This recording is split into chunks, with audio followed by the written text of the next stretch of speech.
Hello and welcome to Eyes on Books. This episode is about a book called A Plague of Mercies by Adam Pelsman, brought to you by the Laguna Woods Video Club and Suzanne Savlov as producer. And I'm John Kelsall, and this is my wonderful wife, Terry. The book is very unique in that it's written in free verse, so it kind of draws you in because of the way it's written and because of you're constantly looking for what's coming next and what. I found this book to be a very, very easy read. Yes. It's not full of fluff like many books are. You don't waste your time with a lot of dialogue. And like John said, a lot of fluff. There's no fluff whatsoever. Very succinct. Yes, you get right to the point, and it is like a one-man act. It's told from the viewpoint of one person. What I found very unique about this book was that it's written in free verse, which is very unique in my reading experience. And it's very succinct, like you said. There's not much fluff. It goes right to the point. And it's an emotional book. It draws you in and touches many different emotions as you go through the many lives that are in the book, especially Gabriel's view of an interpretation of these people he looks at in an apartment building across the street and sees them in the window, and then he develops in his mind their lives. A single woman who is very elite and very posh and a lot of parties. Two men that are trying to get a baby. The first one they don't, but the second one they do. Another lady who is just very homebound, kind of country kind of lady. Who else is there? Well, there's so many different lives. Yeah. And he makes up these stories. Now, this is during COVID. That's right. And everybody is locked in. Down. Yeah. So you have to really look at it in a lot of different perspectives. Now, it's almost like a one-man act. Yeah. So you're looking at it from his life and his life only. Yeah.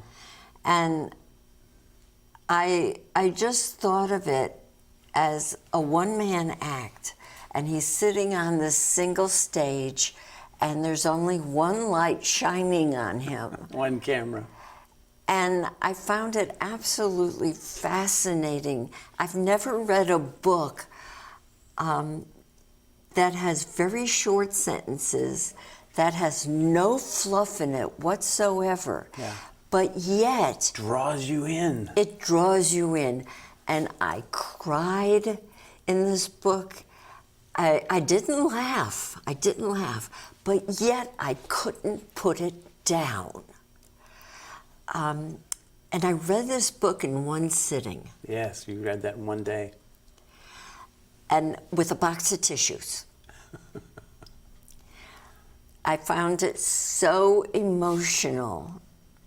There was a couple that suffered through dementia. One member of the couple Yes.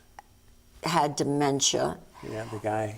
And I just got so drawn into their lives. And he did too, Gabriel. Yeah. And one lady who gave these wonderful big parties, yeah. But then she had to stop because of COVID. And she was so alone. And you felt everything. Every pang. That they felt. Yes. But yet there wasn't a sentence that ran into two sentences. No. They were short, they were succinct, they were well done. Yes. This is a book that draws you in. And in the beginning, when I started reading it, they were talking about all the deaths that were happening, and then I finally realized it's during COVID. which made me want to go and find out more about how these people are surviving and the methods and techniques they use to survive, and especially Gabriel, where he'd go down to the restaurant and have a meal. And the ending was so wonderful. It really picked me back up because of the love story at the end, which was so beautiful. And the lives that Gabriel lost a daughter when she was 18 to a drug overdose. So you have a lot of loss, not a lot, but you have a fair amount of loss, of pain, grief, but yet there's blotches of happiness in there where Gabriel will then swing back over to the times he had with his wife when she was alive, and brings up those beautiful pictures. I wonder if he wrote his other books in this same style of free verse, which is, like you said, is a very easy read. And because it's an easy read, you want to keep going. And also because of it's not really a storyline. It's kind of stream of life that that draws you in, and you want to know more about it. Sometimes he gives it to you. Sometimes he makes you figure it out. But this is a very unique book. I've never read any other book like this that's written in this style. Like you said, it's almost like poetry without the rhymes, because the sentences are sometimes short, sometimes can just be a few words, but this massive amount of communication is conveyed in short number of words. I've read so many books where I get 3/4 of the way through and I say, why did I waste so much time reading this book to get to the end, and I finally find out what's going on? Yeah. And in this book, you don't have to do that. I get right into the heart of the story. Yes. Immediately. Yes. And it was so rewarding to find out about it. Yes. And it was a true pleasure to find out. And throughout the whole story, it made sense to me why it was titled A Plague of Mercies. I never really understood what that is. What is your interpretation of that? My interpretation was that there was so much good and bad happening. I mean, COVID was considered a plague, but bad things happened, but it happened for a reason with some folks. And some of them, that pain or that plague morphed into an interesting and delightful ending, if you can use that word. Yeah. But yeah. I think it, and you know, we had talked about it as we were driving. Yeah. And we asked each other, would you recommend this book to other people? And we really couldn't answer that question. Well, I think we did. I want to recommend the book because of its unique writing style. This free verse is so unique, and it's such a different experience. And his stream of life, the way he presents it, is so flowing and intriguing and drawing you in. It really surprised me how much, well, you know I'm not a heavy reader, you are, but how much I got drawn into this and how fast I read the book for me. It really was very motivational in a way. Yes. And yes. And you felt the pain and the grief and these other things that they did, because each of us has had some experience in, maybe not in all the different platforms, But in many of the platforms, we've had some experiences that brought up those emotions. But he did paint some beautiful pictures. Yes, yes. And being on one side of the apartment as he looked at the other apartments. Yeah, the windows in each of the other people's apartments. Yes. He really painted a very accurate picture from what he could see. In Gabriel's mind. Yes. And that's why I said he was like a one-man act. Yeah, because it's, as you said, it's really from his eyes that you see the story. So I just really took great pleasure from this. I really did. So I guess we have to draw this part of our interview to a close and move on. And we're going to be speaking with the author Adam Pelsman in just a little bit. Yes.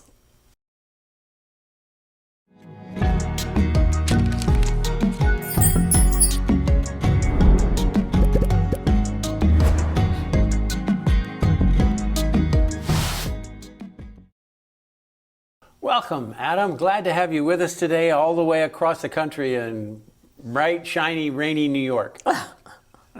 Thank you. Pleasure to be here. Appreciate it. A couple questions for you that I have. First of all, this is an incredibly intriguing, pulls you in book that both of us got really drawn into, especially emotionally. But I wanted to ask you about the title. How did you come up with the title? So the title was, it's funny, I've published a few books, and for each one of them, I usually go through a very long, sometimes painful process of trying to choose the title. And it's sort of a hard thing to do, and you solicit the input and advice of different people, and you come up with one that you think sort of captures the essence of the book. At the same time, you want to come up with a title that has enough of an unusual sort of distinct sound and feel to it that it will be memorable for people. In this particular case, the book captures a dark and difficult time in our recent history. And the book is meant to capture a lot of the challenges and pain that many of us experienced during the recent pandemic. But it was also meant to capture a lot of the joy and graciousness that came out of it, a lot of the beautiful elements of what we were dealing with. And so I tried to come up with a title that captured both of those concepts, something terrible like a plague, and also the mercies, the beautiful things that come along with it. And I also didn't want to refer directly to the pandemic. I thought that would be a little too literal. So I chose a word that I think conveyed the idea of that, but without specifically referring to the pandemic. Your writing style is very, draws you in very quickly. And like my wife Terry says, there's not fluff. It goes very succinct, straight to the point through Gabriel's eyes, and pulls you in. The other question I had was, how did you choose the different characters that Gabriel was watching? Sure. So a couple things. I'll start with the writing style. For me, this was a real departure. I'd never written a book in this kind of format and style. In fact, I didn't even know what it was called. And after I wrote it, someone says, "Oh, this is something called free verse." And I heard of free verse, but I wasn't particularly familiar with it. So I wrote it, and like I said, it was a departure from my typical prose.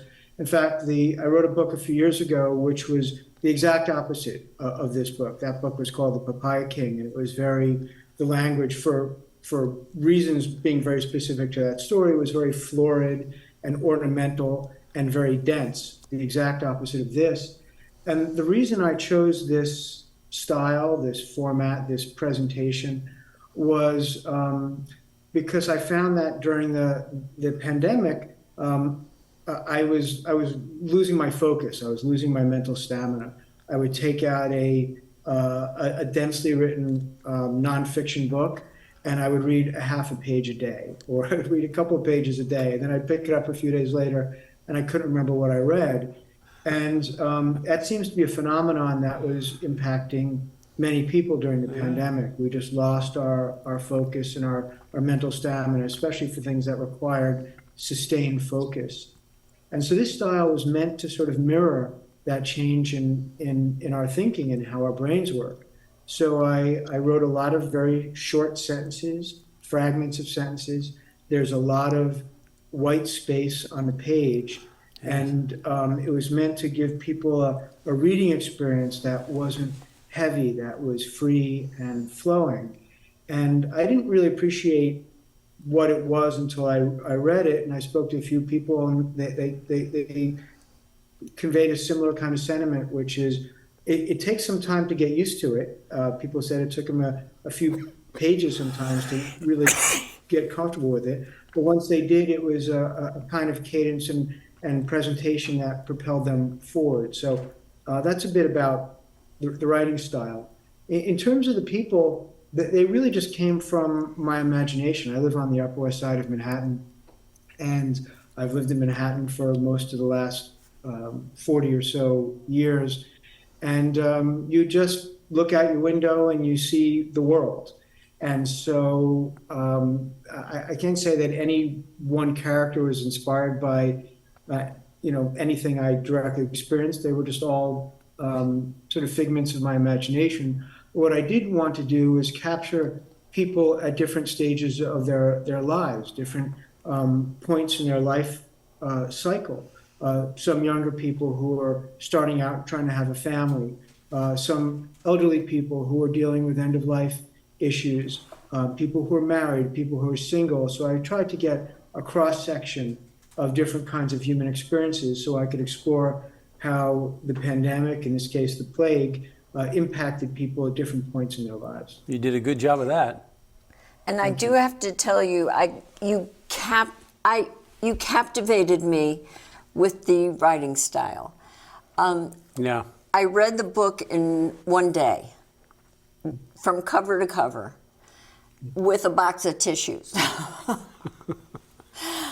I just cried all the way through it because it drew on such emotion from me, and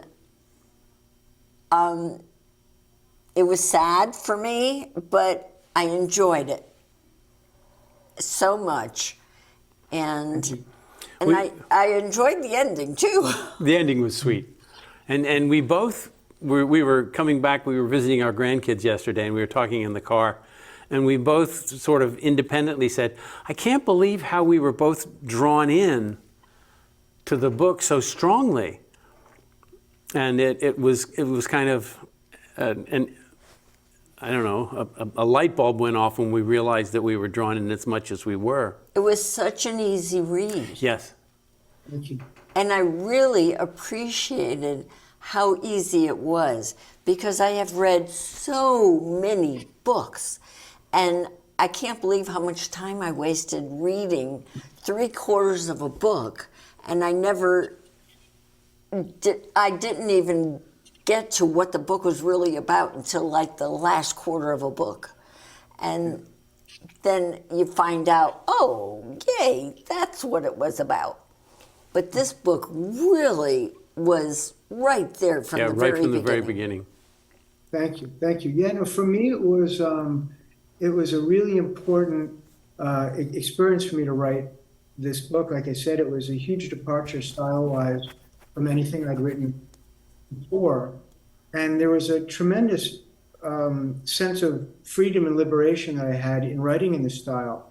I felt that I had more of an opportunity to make mistakes. It was easier to fix mistakes.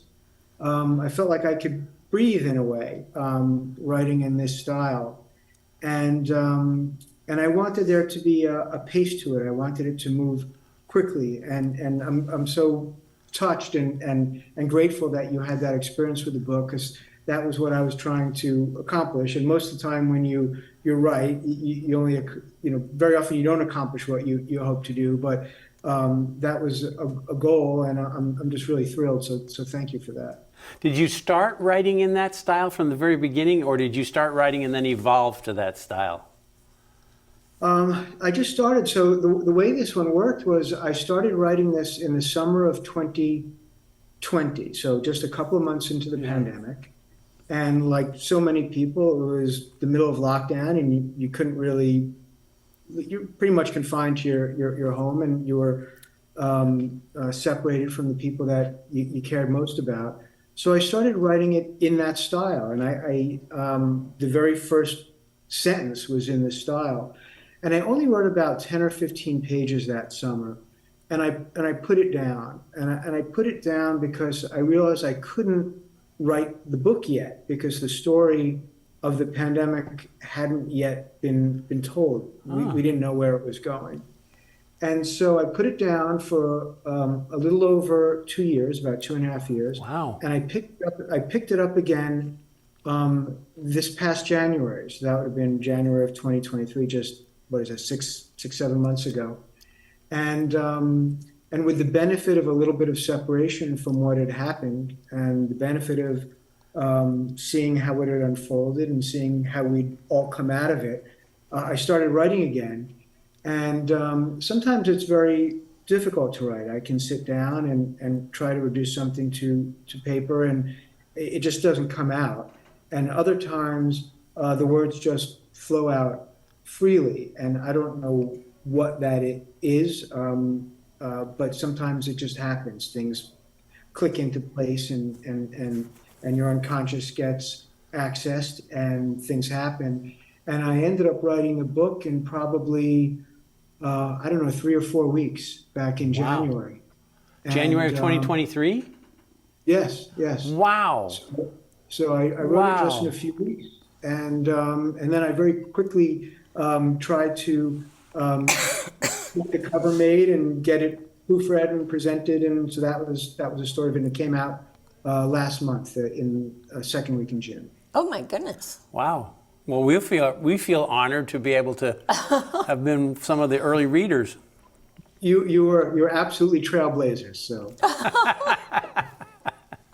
in your personal life, have you experienced many of these griefs and pains and joys? I have, and I don't think I'm any different than anyone else, right? I've suffered loss in my life, the deaths of people close to me, failure of relationships, professional disappointment is something that I've experienced at different times in my career. So there are a lot of feelings. Maybe the facts are different in terms of the characters in this book and the primary character, Gabriel. But a lot of the feelings these people experience are ones that I have experienced as well, both historically and more recently. And so yeah, it's and I think that's how we write books and produce them. As we when I say we, I mean I can't speak for all writers, but for many that I know, you take personal experiences and pain and trauma and loss, and this is a safe way, a healthy, productive way to make sense of all that, and to understand what you've experienced and how you've changed and how you can change going forward. So yeah, there's a lot of my experiences in here. So did the book end up being somewhat of a healing process for you? It was a healing process for me, and I don't think anyone's asked me that before. Not a lot of people have asked me about the book, but friends who've read it, they haven't asked me that. But that's an interesting question. It has been a healing process for me because, and I don't want to give anything away, but there's a tremendous amount of pain in this book. Yes. But I think there's also hope, a tremendous amount of hope and persistence and strength that the characters show in this. And so for me, I have probably a bad personal tendency of tending to think a little more negatively than I should. It's sort of my default. So I'm always resisting that and trying to be conscious of when I'm being too negative, too pessimistic. And so this was a book about being faced with one of the most difficult things that an individual and a family and a community and a country and a world can be faced with, and still trying to remain positive in the face of it. And not only that, but to actually use those very difficult circumstances to change internally in ways that you wouldn't have otherwise. So there are characters in this book who actually view this plague, they don't necessarily view it as a good thing that's happened, but they use it as an opportunity to address some things that they've never been able to let go of, some things that have really been holding them back. And that is sort of a beautiful thing. There was, you may have read Man's Search for Meaning by Viktor Frankl, and he talks about, he says he doesn't believe things happen for a reason, but once they happen, it's our duty, our obligation to try to figure out how to change for the better out of it, to try to find meaning in what has occurred. And I guess that's what this book is trying to do, where people are faced with adversity and then use it for positive change. Wow. This has been incredible. Yes. Thank you for taking the time. We have Thank been you. given this. I feel really honored and touched that you would read my book. That I feel really blessed that you did that, and that it resonated with you, and that you connected with it. There is no greater feeling for any writer than to have that kind of connection. So thank you so much. Our pleasure. Our pleasure. It was absolutely our pleasure to read it. You threw us into a totally different world, which was very interesting, exciting, and tearful and joyful, and all of the emotions in there. So Yes. Anyway, We've been given the signal that we must draw this to an end. I'm so sorry that we have to draw it to an end.